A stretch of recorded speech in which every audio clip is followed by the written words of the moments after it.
Welcome back to Stooge Stream. This is Making an Impact, your weekly Impact Wrestling recap / review show, but it's not. This is a special edition for Slammiversary 15, the 2017 edition. Woo! There's that too. Full took me by surprise. I'm your host, The Stooge, and the man you heard in the background, the one that joins me as always, is the first male of professional wrestling podcasting. He is G-Banks. Hi everyone, how's it going? Calm down. There's enough of me. Go around.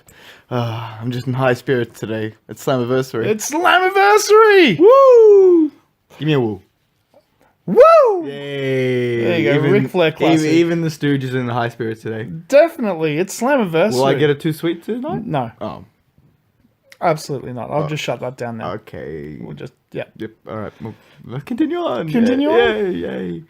We opened Slammiversary with a short Lashley Alberto Del Rio arriving to the scene, which was very professional, cool. Yes. With their entourages.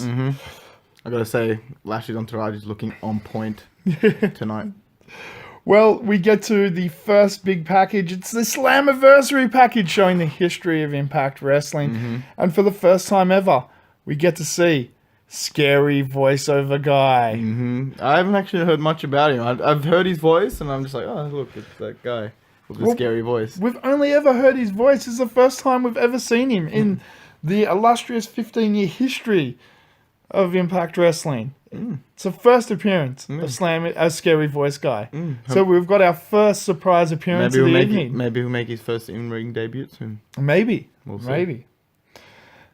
The Anthem Al makes its in-ring debut. She was looking good. She was wait, how do you know it's a wait, don't answer that. Good. We have Don West and Robert Flores calling the show tonight. I like Don West. I don't know who the other guy is. Yeah, the other guy, he's a sports commentator, I believe, of some description, a sports journalist. But Nope.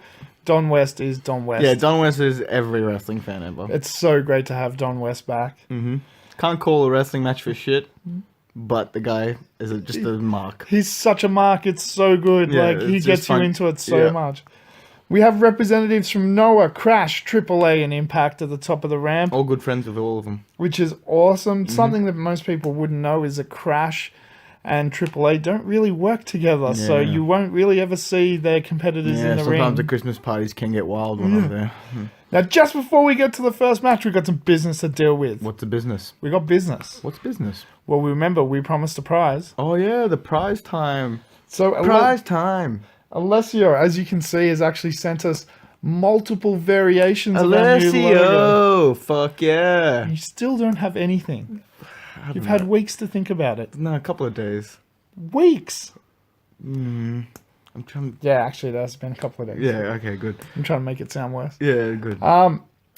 He sent us high definition versions, cleaned up versions of the logo, and different colors. So we're going to be running different ones every week. We've got 4 different variations. Ooh. So each week you're going to see one of the 4 in the background. It's very cool.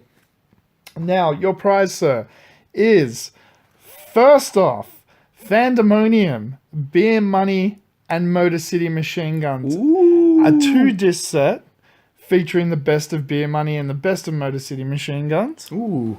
Can I borrow that after you're done with it, Alessio? No, it took me long enough to get it back. Oh. The first best of AJ Styles, the phenomenal one, Oh. which is another 2-disc set. Are we giving away Impact DVDs or are we giving WWE DVDs? Am I right? Shut up. Oh. And finally, this was the special edition 2-disc set that came with the game only if you pre-ordered the very, very bad Impact Wrestling game. It comes with... I love that game. That's terrible. The only good thing about it was it's the introduction to Suicide Story. Bound for Glory 2007. And I believe it's Lockdown 2007 as well, where Kurt Angle does the huge moonsault. That's an amazing moonsault. So we'll be sending them off to you. So just send us a name and an address that we can post those off to the email, through the email that you sent the logos through, of course. And these are yours. Yeah, well done. Congratulations. Yeah. Good job, man. Alessio. 3 double DVD sets for you. Oh, come on. You ruined the song. So much better. No, you didn't. So much you better. ruined the song. So our first match, we had a 4-way tag team match. Oh, was it 4? I lost count. It's 4 tag teams. Oh, okay. It was a 4-way interpromotional match because you had representatives from Noah, Crash, AAA, and Impact in the ring, being Laredo Kid and Garza Jr. There's some Mexicans. versus Drago and El Hijo New Mexicans. versus Naomichi and Taji Team Jap. versus L.A.X. Hey, we know L.A.X, so we can just call them L.A.X. So this was... Look, there was 1 or 2 little botches in this, but you have to take... I was going to bring it up if you weren't, so... I know, I'll admit it. There were some botches, but you have to take into account these guys have never wrestled each other. Some of them have never wrestled in a 6-sided ring either. But aside from those botches, there was some just amazing, spectacular moves. There were some great spots in this match, I admit that. The 3-way moonsault. That was out of this world. Unbelievable. I think multiple suicide dives, multiple twisting planches, multiple flips off the top ropes. Multiple spinning DDTs. Yeah. The cradle jumping pile driver. That was beautiful. That was beautiful, actually. That looked deadly. That was like, I nearly had a tear shed. Yeah, it was an amazing move. All in all, this was a really great opening match with high energy. Yeah, it's a clusterfuck match, but that's always going to happen when you have 4 tag team, 8 men in the ring. But it worked. It worked well. It was high energy. Can we talk about Diamante spots too? Diamante had some great spots in the match. She was used as a weapon. Garza Jr. used her as a weapon multiple times. Cheeky bastard. That was great. That was great. There was stuff happening everywhere. It was one of those matches that didn't matter where you looked in the ring, outside. There was just shit happening everywhere. Now, in the end, L.A.X. take the win with their top rope neck breaker into powerbomb. It looks awesome. Yep, it is a great tag team Looks, move. it really is. It's one of those, like, you can always remember, Dudley's have that, 3D table. Yeah. Jeff Hardy's have, multiple tag team moves where They you jump usually- off the back and do all that stuff. Well, usually they do the Twist of Fate. Matt Hardy does a Twist of Fate into the Swanton Bomb. Yeah, from Jeff Hardy. The Road Warriors had the Doomsday Device. Exactly. Everyone's got something, and this is definitely a memorable... LAX is one, for sure. So that was a really great opening. I thought that for a pay-per-view, it's a great opening. A real great Good pace flavor. to start the event. It did set the pace. It was like, this is going to be high impact, high action. It's going to keep moving. Yeah, you ain't moving, guys. Yeah. No one's taking a piss break for the next 2.5 hours or whatever. 3 hours, dude. 3 hours it went for, yeah. So I was busting for a piss about halfway through, and like, wow, I held it until the end. Yeah, I know. Next up, we had a Joseph Parks and JB backstage segment where Joseph Parks breaks the news to JB that he'd put a stipulation into the contract that nobody realized, and JB's like, "What is it? Like something to our advantage?" He's like, "Yeah, it's no DQ," and JB's about to kill Joseph Parks. I can't wait to see this. This is going to be great. Next up, we had the Moose, Eli Drake, Chris Adonis, D'Angelo Williams promo package. I'll be honest, going into this, I thought this was going to be the weakest part of the night. D'Angelo Williams and Moose had a backstage segment with some other clowns, some other NFL guys, I believe. And then we get into the match. So it's a tag team match of Chris Adonis and Eli versus Moose and D'Angelo Williams. I don't like D'Angelo Williams. I have some bad blood with him. What bad blood could you possibly have with a former NFL player? He rejected my offer in Madden 17 when I was trying to sign him for the Detroit Lions. Wait, you mean in the game, the character of him rejected your trade offer? Yes. And I'm super pissed off about that. That's a video game. Dude, in 2 seasons, I got to Detroit Lions in the playoffs twice. Alright? That's never been done with Detroit Lions. And he rejected my offer. How dare him? This is some really thin reasoning. Anyway, moving on. The story of this match has been, of course, the debut of D'Angelo Williams, the former NFL player. No, current NFL player, just not currently signed to a team. I believe he's a free agent. It could have been signed to my team, but whatever. You know more about this than me. Who did he play for? He played for the Steelers. Okay, cool. There you go. Yeah. As a running back? Yes, correct. I think Hustle read that on the title card. You did alright. Thank you. So I was worried, like, whenever you have somebody from another sport or a celebrity quote unquote, come in to do a spot, it's usually them doing, maybe a lariat, maybe an arm drag, One and that's about it, of right? each, yeah. So that's pretty much what I expected of this. A botch suplex. Yeah, really badly botched suplex or a bad bump, Yeah. or something. Exactly what I expected.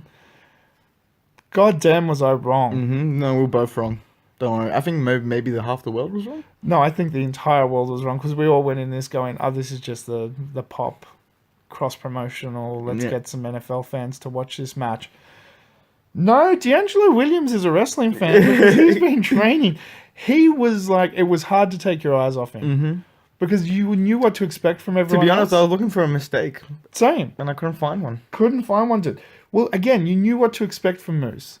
And you got the run up the ropes, jumping back crossbody. You knew what to expect from Eli Drake, and you got some, great submission work and wrestling like mat wrestling. You knew what to expect from Chris Adonis, some power moves and the master lock and so forth. You didn't know what to expect from D'Angelo Williams. Yeah, he was either gonna flop Or fly, dude. Yeah, he'll fly high. Dude, he flew, came out with some great arm drags, did some suplexes. He wrestled like he was a wrestler. He took a bump. He took plenty of bumps. Like, he was good tonight. Like, he was a wrestler tonight. And honestly, I think he was the standout performance of the match because you didn't know what was going to happen. And he didn't botch. He just pulled out some really cool shit.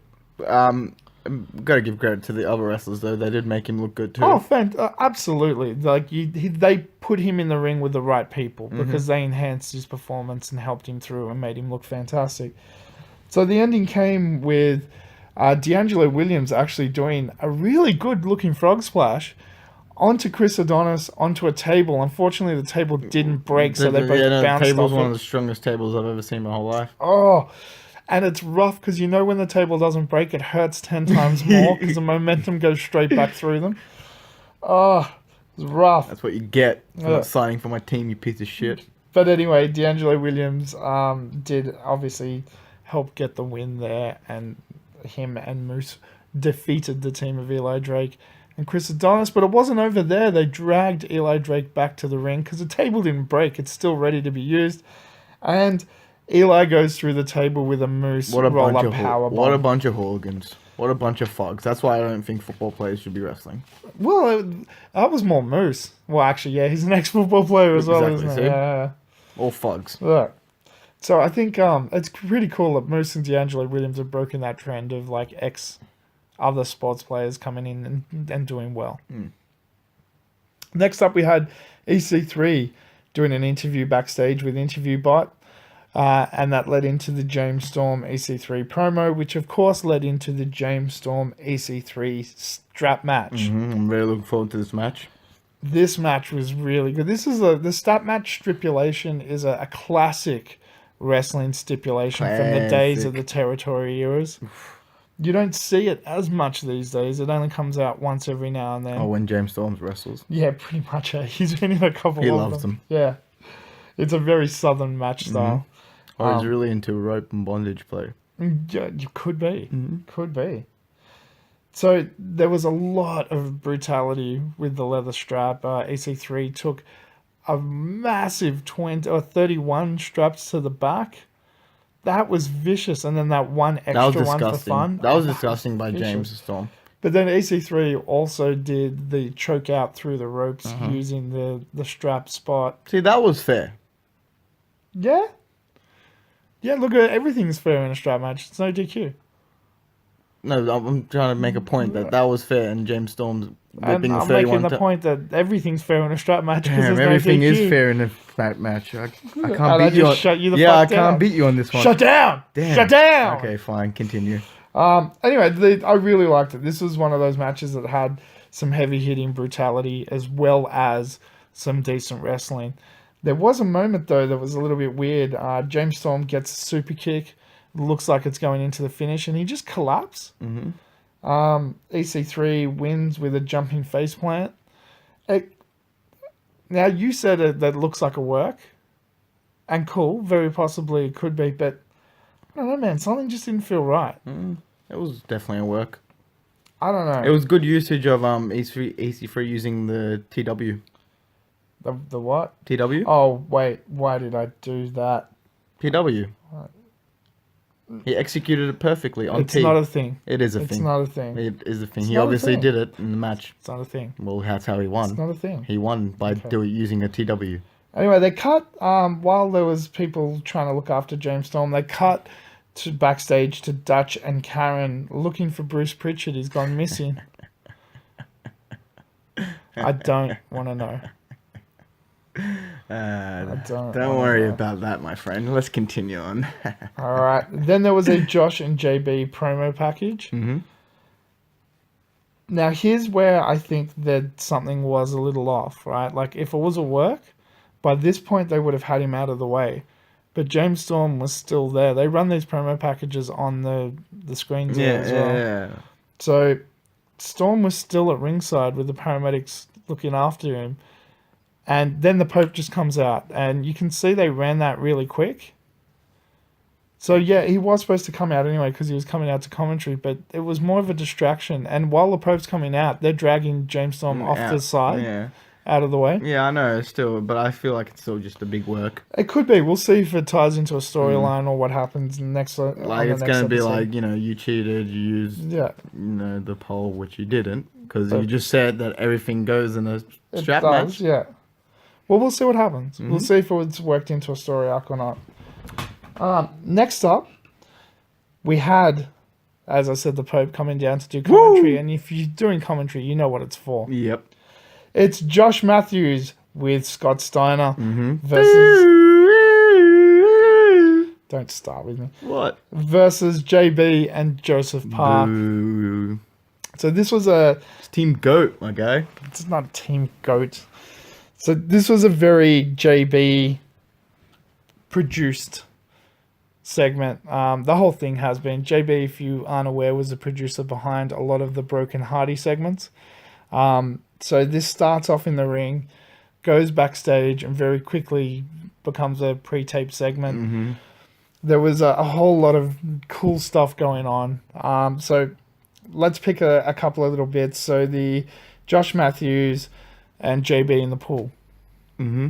That was cool. JB doing the flipping whatever it was onto Josh. I like when Sharkboy made an appearance in the pool. Then Sharkboy comes in out of nowhere and bites his ass. Show, yeah. Yeah, alright, I'll give you a show, yeah. Yeah, Sharkboy's back. Mm-hmm. Sharkboy just appears in the water. They do the Jaws bit. Dun-dun, dun-dun. That was very cool. I gotta say, he's been digging himself into those tuna cans, old Sharkboy. He's getting a bit of weighty, isn't he? There was a story arc where Sharkboy was fat. It was great. Link me that'd be funny. Yeah, Sharkboy's amazing. I like laughing at fat people. I'm not even touching that. Sharkboy's amazing. There was the James Mitchell appearing out of nowhere and then putting the mask on Abyss. So Father James Mitchell's back. I'm like, that's so awesome. Josh and Scott Steiner rope JB and get him back to the ring. He's by himself. They take advantage and start beating the piss out of him, even though JB does get a little bit of offense in, which was pretty cool. But it's the appearance of Father James Mitchell at the top of the ramp laughing and the return of the original Abyss. I'm not gonna lie, I got a bit of shivers when I saw that. It was very cool. It was very cool. And Abyss comes in and cleans house and kicks the crap out of everyone and everything. We did have a contender prior to that to the worst Steiner recliner ever from Josh Matthews. Yeah, no, it wasn't from the old boy Scott Steiner. Yeah, Josh Matthews did it. Yeah, it was actually absolutely trash. Yeah, it was just crap. But it's alright, give him, he hasn't been training a lot for this and stuff, so, So, Abyss, of course, makes his return, and that means it's the return of Tax, because it's the original Abyss. There's a segment where Josh gets a black hole slam into the Tax. That followed by JB doing a frog splash onto Josh, who was still in the Tax, and Abyss gets the pin for the win. Mm-hmm. This was pretty cool. But the best bits of the match I haven't even talked about. What? Scott Steiner's entrance.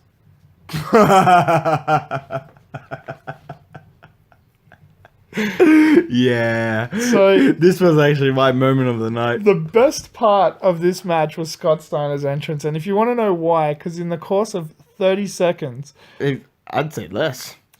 you're right, it may have even been less, but in the course of his entrance, he tells one fan to suck his dick, In the first 5 seconds, he comes out which is just great. because the fan was like mocking him, Flexing him, yeah. flexing at him, and And he literally does Turns around, and goes, yeah. suck my dick, and does the hand motion. like that DX Yeah. does. Yeah. Then goes down, sees a little girl, has like a, Scott Steiner sucks or something. Oh no, big chump or something. Big Papa Chump. Chump, yeah. Sign. So he tears it up in front of her, and for a minute she's about to cry. You can see it. But then she stops, and it's the cutest thing ever, dude. She does a little heart and goes, I still love you. And Scott Steiner turns around and goes, yeah, well, you can fuck off! Right to this little girl's face! That turned me on. It was the greatest thing I've ever seen. Scott Steiner, the little girl, literally saying, I still love you, doing the heart symbol to him. Can I say that's one of the bravest girls, 10-year-old so- girls I've ever seen in my whole life? And her, like, she has the greatest story arc of a 5-second story ever. You can see, rips up the sign, she's literally about to cry, stops herself, And goes, no, I still love you. and it just goes, I'm going to be the bigger person than Scott Steiner. I still love you. Yeah, well, you can fuck off. And you can, if you turn it up, you can hear it. The mic picks it up.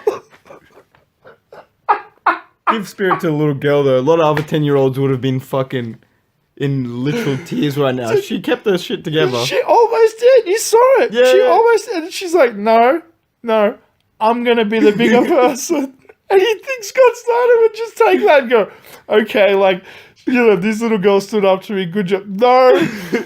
Throws the sign back at her face. No, throws the sign of the guy behind her, which I think is her dad or Yeah, something. And then tells her to suck a dick. No, I know. I still love, it's okay. I still love you. Yeah, well, you can just fuck off.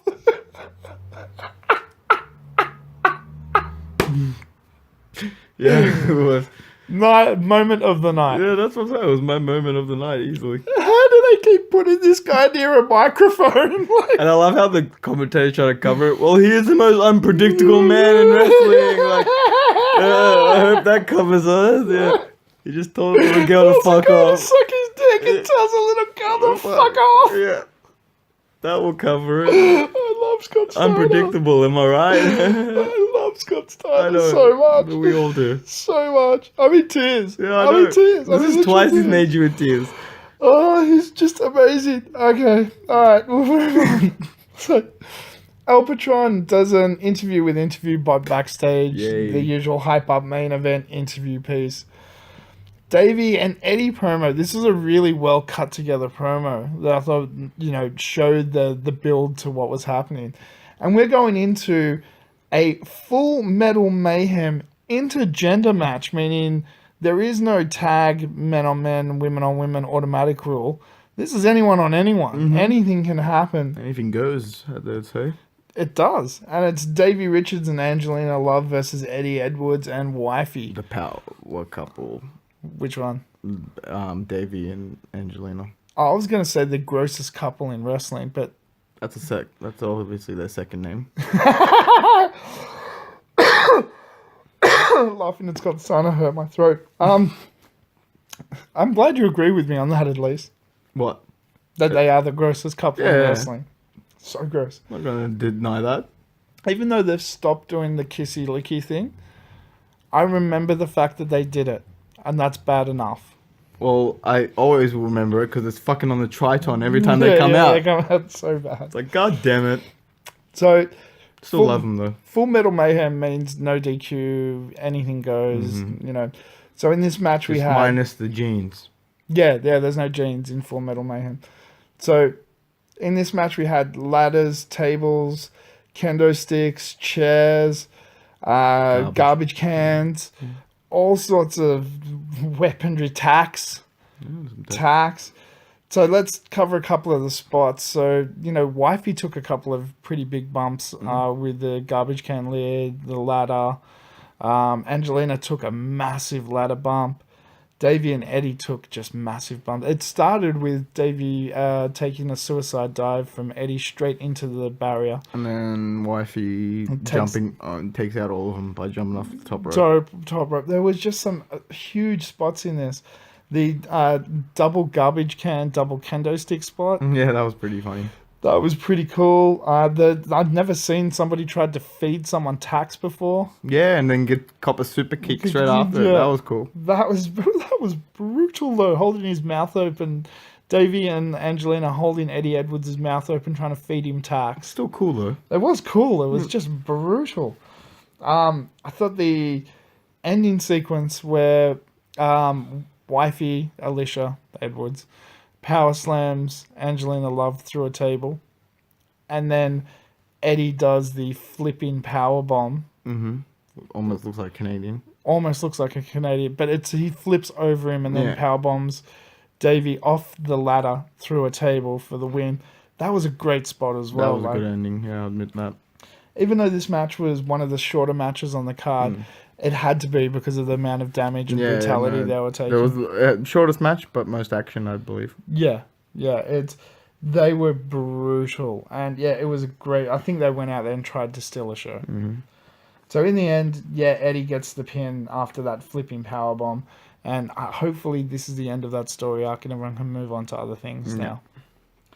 Next up, we had a Sanjay Dutt Loki promo package showing you the build towards the X Division best 2 out of 3 falls match, featuring both of them, which happened straight after that. Being an X Division match, you know it's going to be fast. Yep. It's going to be fast. There's going to be some big hits. There's going to be some huge flips. And none of that happened for the first half of this match. And I'm going to say, this is actually one of the most enjoyable X Division matches I've watched. Of course. Of course you'd say that. Why don't they make them all 2 out best out of 3s? Actually, I wouldn't mind that because it'll all be longer too. Mm-hmm.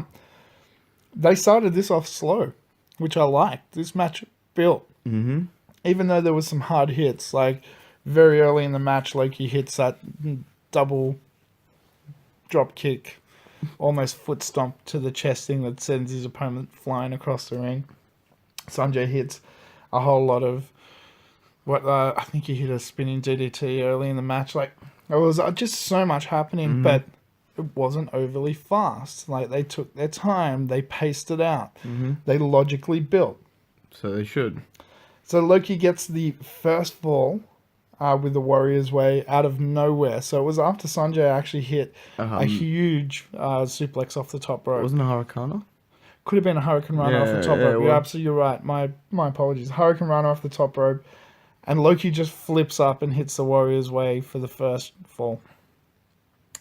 Next, we had a build going Loki's way for most of the second, let's say the second act. So Loki taking advantage of that Warrior's Way, and he really took advantage of Sanjay Dutt for a period of time in the second part of this. But Sanjay Dutt got the second pin with a roll-up out of nowhere. So we had 2 out-of-nowhere pins. It looked like it was going to go the other way for the other wrestler. Yeah, which was very cool. Like, I like the fact that they did that. It's just out of nowhere, here we go. Sanjay eventually, after a grueling effort, gets the win with a flipping reverse Warrior's Way off the top rope that looked amazing. It did look pretty spectacular. Even you have to give props. Yeah, that I don't cool. like flippy shit, but it did look cool. It was, and just the verticality of what he did, like, he was straight the entire time. Like, it didn't look like he bent his knees at any point. It was just this straight human being flipping and landing straight on top of him. Like, if there was a pool underneath him, he'd get straight 10s. Yeah, 10s. You know what I'm saying? 10s. Yeah. It was a really, really nice way to finish the match, and also a nice way to cement Sanjay Dutt as the current X Division champion. Now, if you take into account that Loki was the first X Division champion, he was in the first X Division championship match. He's a 5-time X Division champion, and this is who Sanjay Dutt's now beaten twice. Consecutive. In consecutive matches for his title wins. it really cements Sanjay Dutt after all this time, after missing out so many times, after have been an inch away so many times in the past. He is a true X Division champion. Well, let's see if he can retain it. We'll see what happens next. Next up, we had the Rosemary Sienna promo package. This was another really, really good promo package. I'm looking very forward to this match. Sienna got an amazing line off in the package, and I can't remember the exact wording. She goes, what did she say? She goes, Rosemary ain't fool. She might fool the fans, but she ain't fooling me. She's just another typical goth girl that's an outcast to this world. Yeah, a scared little goth girl. Who's just an outcast to this world. It was a great little line. Burn, my girl. And Pinky for that.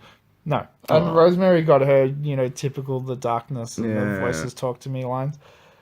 They both did some amazing promo work in that package. The match itself, just wow. Yep. Just wow. This is another match where they went out there and said, "Hey, we're stealing the show tonight." Yeah, and we don't need props. Yeah, it's just women's unification. We're just going to be the two best wrestlers out there, and they put on just an amazing show. You thought there was going to be shenanigans as well. So when Laurel and KM first came out to ringside, and then Sienna got KM to get Laurel out of there because she was distracting Sienna, which I thought was great. As much as I love Laurel, as much as I love Laurel Van Ness, she can be distracting sometimes. Yeah, but that left just Sienna and Rosemary to just wrestle and put on just an epic show. There was again some big hits. Sienna putting Rosemary's head 10 times into the announcer's table, or multiple times anyway, and then slamming her into the steel stairs. There was just so much going on in this. Everyone looked great. Rosemary nearly had the win when Laurel again appears out of nowhere and pulls Earl out of the ring to stop the count and starts trying to seduce Earl. She wasn't trying to stop the count. She was just trying to seduce Earl. Actually, that could be the case. She was just like, oh, there's an old man I haven't hit on. That's about it. I think, actually, you may have something there. No, I know.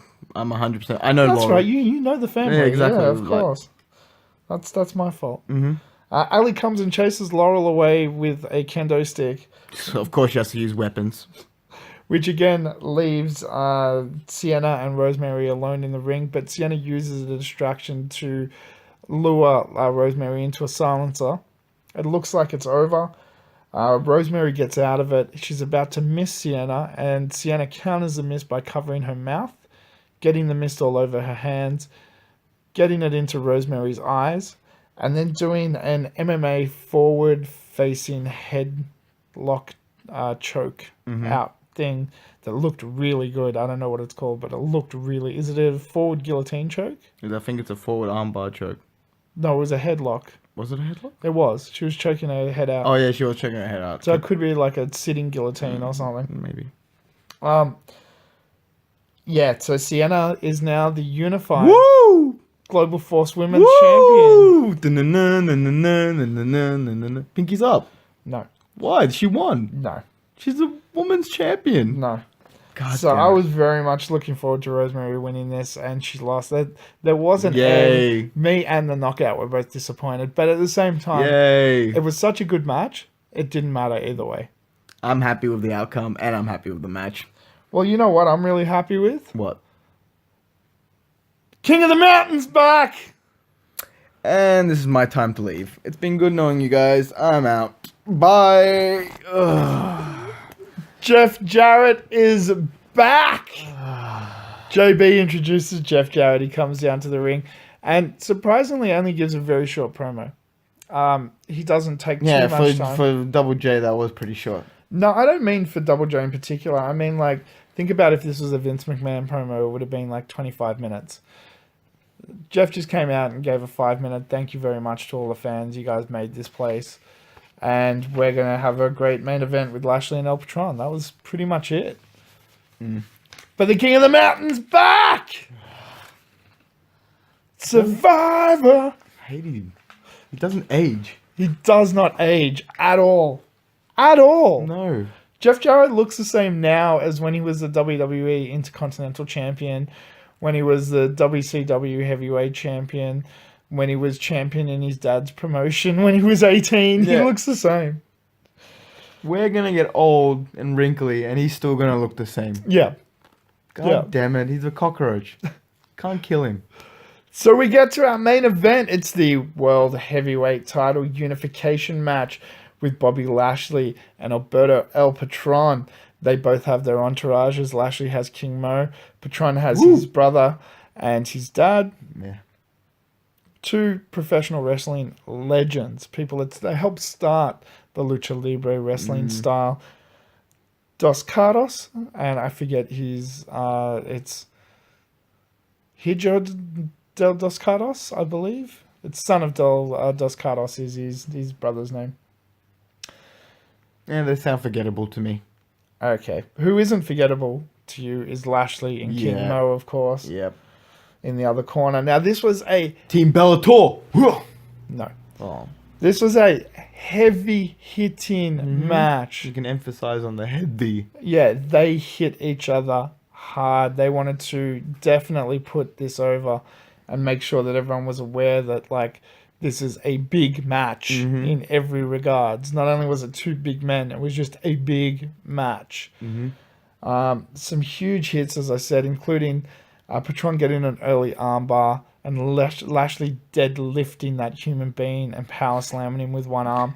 Not a human being, a giant. Yeah, because Patron is a big dude. Yeah, like, I think he's and bigger Lashley than- just I think he's deadlifts taller him. than Lashley. Yeah.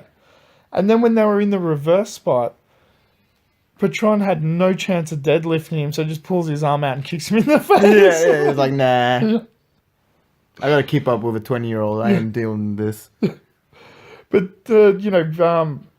again, it's even hard to emphasize just like how brutal this match was. These were two big, huge mountains of meat just pounding each other. Pounding and grounding on each other. It was awesome. It was really good.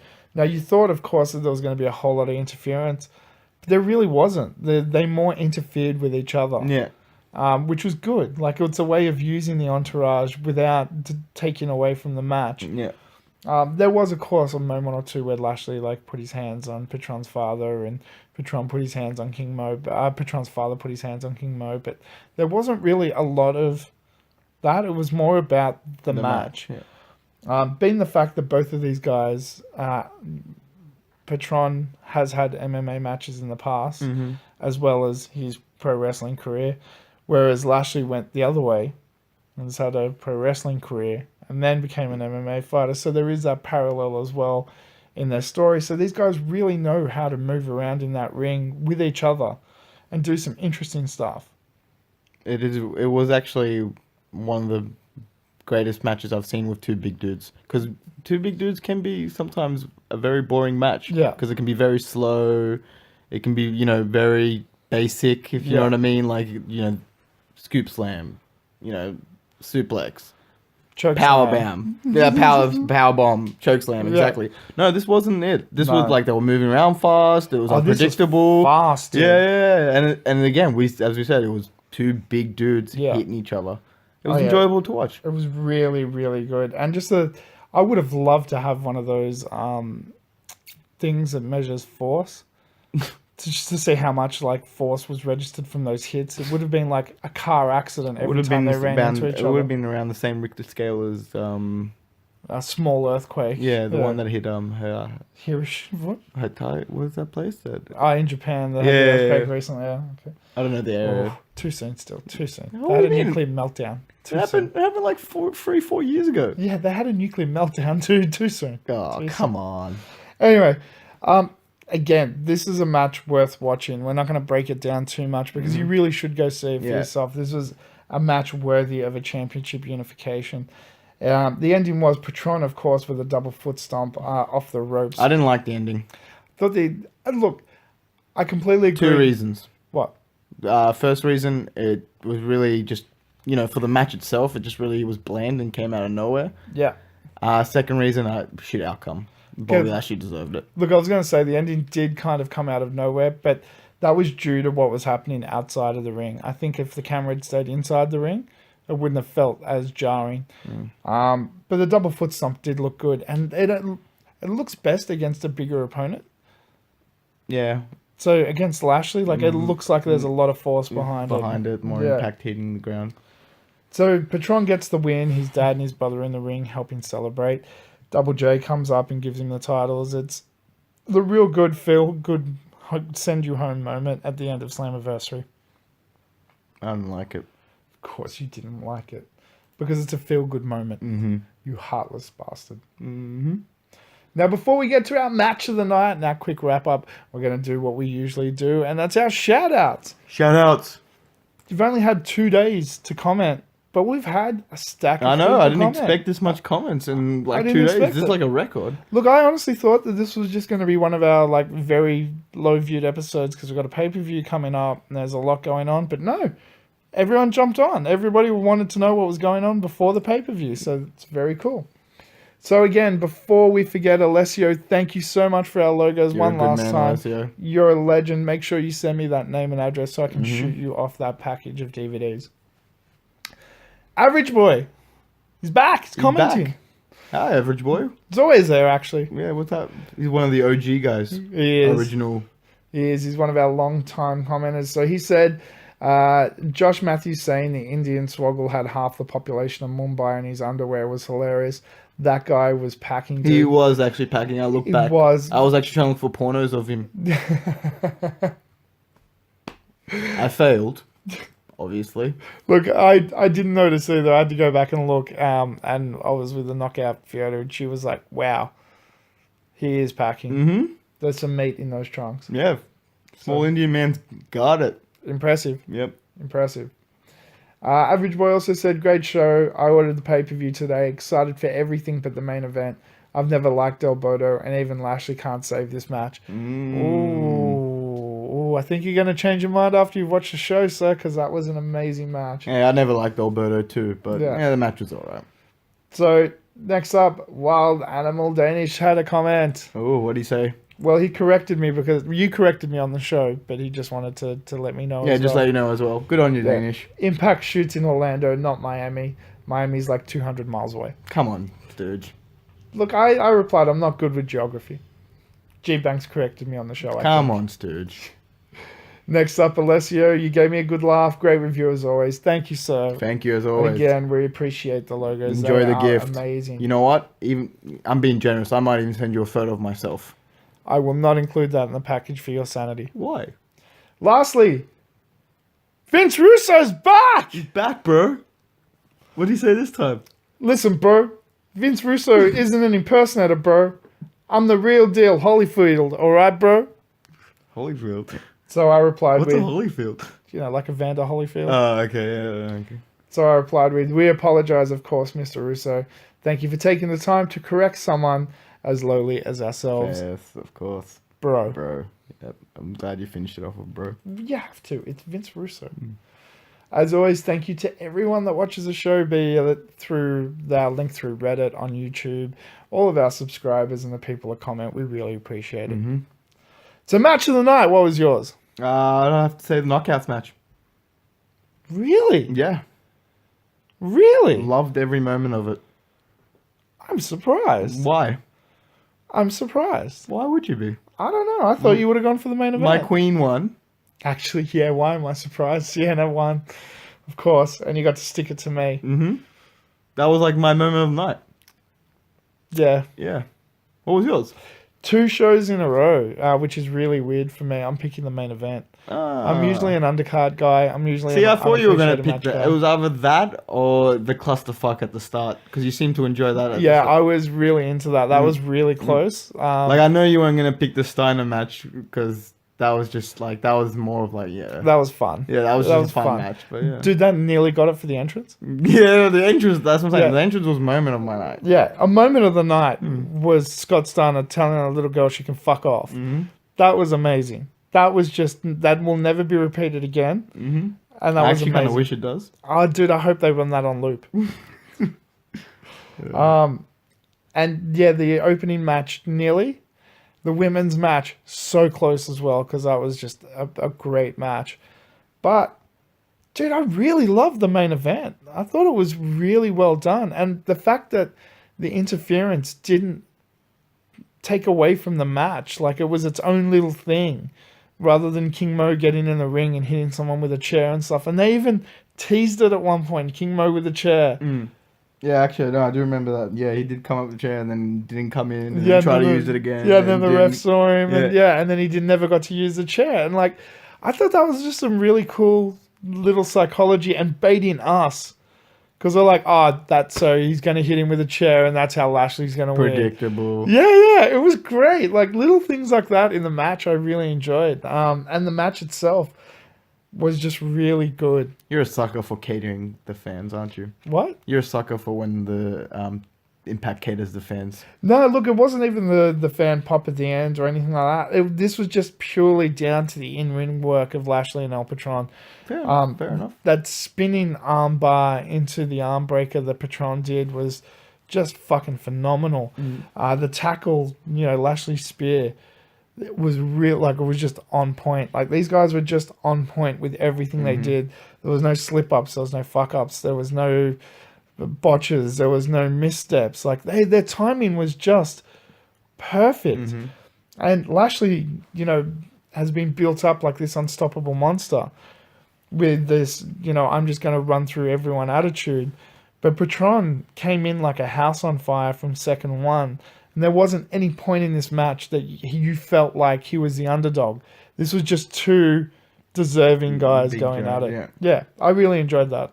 It was like if we were in the olden days and it was like two villages fighting each other, they would send out the strongest to verse. Yeah, kind of. Well, I was going back to more my, younger days of the feeling of something like a Hulk Hogan versus Ultimate Warrior. Yeah, two big dudes. Two big dudes, but neither of them ever felt like the underdog. Yeah. Do you get what I mean? Yeah, no, I totally get what you mean. Rock Austin. Yeah. Neither of them ever felt like the underdog. Yeah, actually, you're right. I was about to say, I kind of felt like Austin was the underdog, but then no, he wasn't at the end of the day. He was sitting there, stunner, Vince McMahon, drink beers, No one felt like it. It was just the two biggest names of the time colliding, and this is obviously the two big names of Impact currently just colliding. Yeah. It was great, and let them have a real match. No shenanigans, no bullshit. Let them have a match. So I loved it. I really loved the whole show, actually, to be honest. I thought it was a great pay-per-view. Beltran agreed with you. He, after the match, I think he thanked Bobby Lashley, broke kayfabe. Yeah. Picked up Bobby Lashley and hugged him and thanked him and said that was one of his best matches ever. Yeah. Well, it was. It was. But overall, the whole show, great pay-per-view. Great pay-per-view. Yeah, very good pay-per-view. Yeah, this is a great start to a new era. Some shit outcomes, some great outcomes. Some shit outcomes. Some great faces, some great faces, old faces we got to see, some shit faces we got to see. But all in all, it was good. Some shit faces. The King of the Mountain's back! Yeah, that was one of them. What are you talking about? That was amazing. See, again, people disrespect Jeff Jarrett. You got to remember, he's the founder. Look, I think my disrespect comes from my jealousy. What, that you're not Jeff Jarrett? A little bit. That you don't have Kurt Angle's ex-wife? That too. Get to raise his kids. And I don't have a failing wrestling company. Oh! Well, in other news, Impact's actually rebranding to Global Force. They won. I don't know how I feel about that. We'll discuss that more in the next episode because this has been quite long. Thank you everyone that's stuck with it because this pay-per-views we always run a little bit longer. Yeah, well, we have to. Yeah. So, what did you think of Slammiversary 2017? Let us know in the comments below in Reddit, on YouTube, wherever you get this fine Did you like it? Did you hate it? What was your match of the night? Yeah, did you enjoy Sienna's big win as much as I did? Was Scott Steiner telling a little girl to fuck off your highlight of the evening? Yeah. Was mine. Yeah. Until next time, we'll be back with a new episode of Impact Wrestling later. And a new logo. Yeah, and a different coloured logo. You never know what it's going to be. Thank you so much for listening. I've been your host, The Stooge. I'm the one, the only, spectacular, and I will be back. G-Banks. And until next time, don't forget, adventure, excitement. Stooge craves not these things. Welcome to the Stooge Revolution. All right, I'll give you one more.